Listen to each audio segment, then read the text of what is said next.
This is Jane Zabrowski, and I'm the paralegal for attorney Gordon Johnson, and I'm talking to Gordon Johnson today about frontal lobe injury.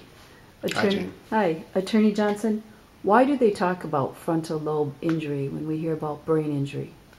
Well, there are many different parts of the brain that can be injured in a brain injury, and in a mild brain injury, for example, often you don't see this type of injury, but the more severe injury, the greater the mechanical force that's put on the head and the brain when there's an injury, the more likely the frontal lobes are going to be injured.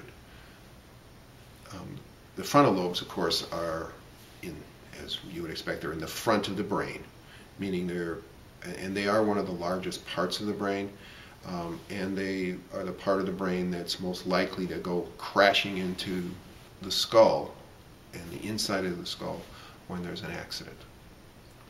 What does the frontal lobe do?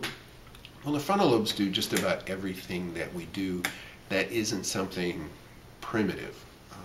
The frontal lobes are the part of the brain that are the most different in human beings from mammals, even fairly high-functioning mammals like apes and dogs.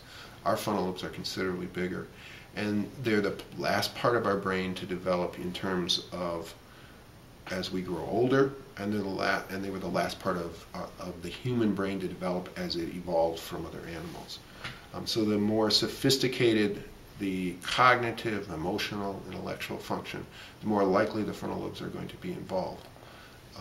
Like I said, they involve almost everything that involves thought, but there are some very specific things within that the frontal lobes do.